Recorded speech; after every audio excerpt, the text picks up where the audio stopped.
Magandang araw po sa aking mga minamahal na kababayan, Luzon, Visayas at Mindanao. Sa ating mga kapatid na Muslim, Assalamu alaikum warahmatullahi wabarakatuh. Welcome to my vlog. Narito na naman po tayong muli para sumagot sa ating mga katanungan.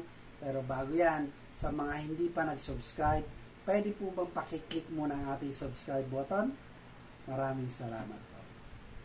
Para sa mga nanonood ng vlog natin ngayon, ang tatalakayin natin ngayon ay tungkol sa may mga Down syndrome or yung tinatawag na Mongoloid baby. Ano nga ba ang Down syndrome? Ito yung mga bata na ipinagbubuntis or ipinanganak ng kanilang mga ina sa edad na 37 pataas. Opo. No? Yung mga 37 pataas, ibig sabihin, matanda na sila na nagbuntis. Kadalasan dito, panganay. Ito yung mga unang anak. No? Ano nga ba ang mga katangian ng mga batang may Down syndrome?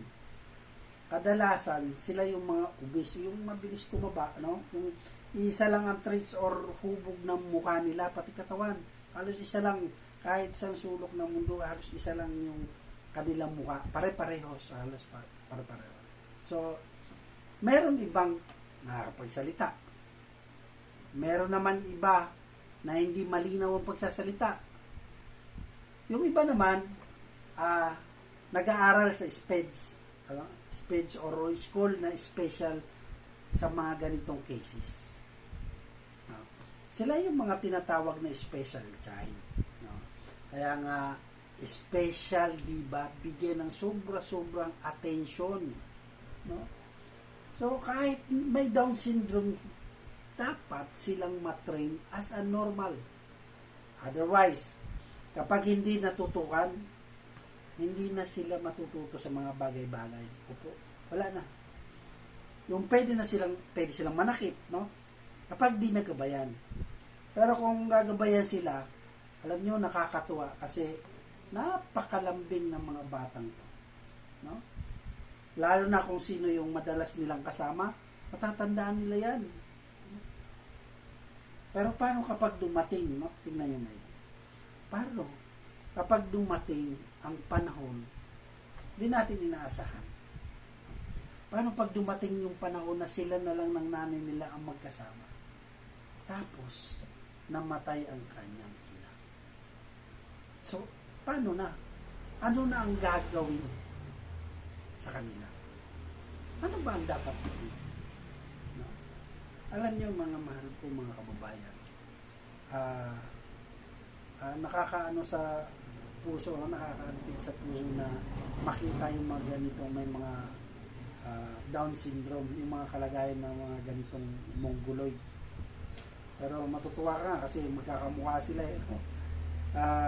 Pero bakit pag dumating ang panahon, meron kasi ako nakita na tayo mga Pilipino kasi, ito, tingnan natin maigi. Alam naman natin, tayo mga Pilipino, basta anak natin yan, especially ang mga magulang, lalo ng nanay, kahit na, no, na ganito ang kalagayan ng kanilang anak, eh talagang mahal na mahal natin sila. Kahit ano pa, kasi anak natin yan, aalagaan niya, sasakripisyon, no? Lalo pag mga bata pa, hanggang sa kanilang paglaki. Pero ang akin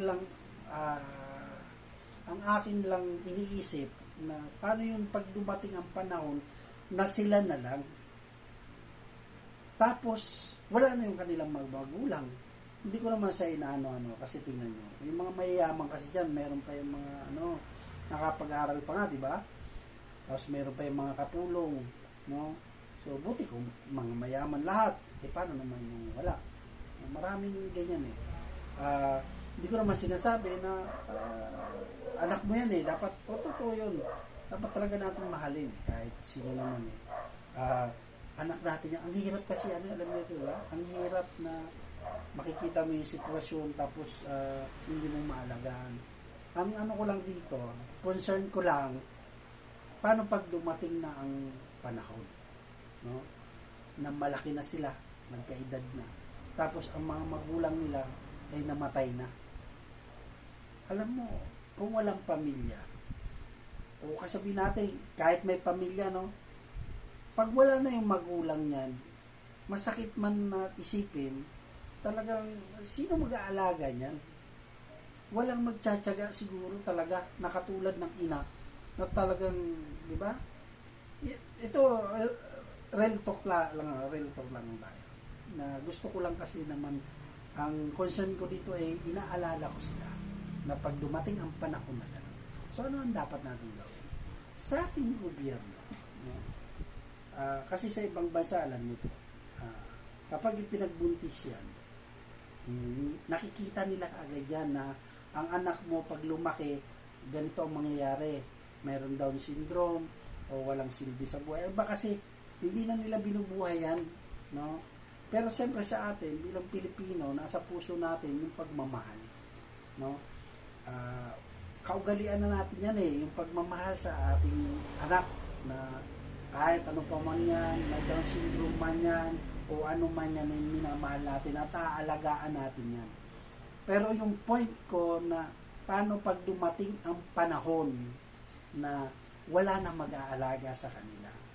Tapos, hindi pa, ang iba hindi naman mayaman na maalagaan sila, no? Paano na? Sino mag-aalaga? Ang point ko is, sana ang gobyerno natin, ay magkaroon, no, ng pag-aalaga sa kanila, no? Na meron dapat sa kanila na titingin kasi wala na 'di ba? Sino mag-aano yan, mapapabayaan yan talaga. Dapat meron tayong ahensya ng gobyerno na mag-aalaga sa mga ganitong kalagayan. Yung ingatan natin sila kasi wala na silang mapupuntahan at maaaring kasi mahirap, baka manakit sila, tapos, di ba, alam mo yun, yung makikita mo pa sa tabing kalsada, mas maganda siguro, bigyan natin sila, no, ng isang bahay, sinasabi, na mapupuntahan nila. Kasi hindi nila kaya ang kanilang mga sarili. Yun ang pinupoint ko kasi hindi nila kaya yung kanilang mga sarili. Sino na mag-aalaga sa kanila, di ba? So, hindi sila makapagtrabaho, di ba? Tapos, kung mayroon man ibang pamilya dyan na pinapabayaan talaga. Pati yung pagkain nila. So, iba talaga iba. So, pinaparating ko lang dito, ang point ko lang is, sa mga ganito sana, na magkaroon tayo ng ahensya ng gobyerno, na kapag ganito ng sistema, wala nang mag-aalaga, is ampunin na natin. Kumbaga, may lalagakan tayo para sa mga ganitong uring o klase ng mga bata na mayroong Down syndrome o mga mongoloid para maalagaan sila, no? Kasi nakikita ko talagang maalagaan sila, mabibigyan sila ng attention, kumbaga. So yun lamang po yung nais kong iparating, no? Maganda lang na ano kasi ako talaga paano kung wala na ang mga taong ito, diba? Ang hirap, masakit sa damdamin na makita mo na lang anong buhay ang magulang yan, nakita ko paano alagaan yan, paano mahalin, diba? Kaso nung namatay na, pinabayaan nyo na, ganito lang. Kaya mas maganda siguro kung magkaroon tayo sa pamahalaan ng mag-aaruga sa kanila. Hindi po ba? Sa mga nais mag-comment dyan, mag-comment po kayo at sasagutin ko yan sa abot ng aking makaya. Hanggang dito na lamang po, no? Hanggang sa muli, Robert Caballero agad. Tandaan, pag may tanong, sagot agad. Marami pong salamat.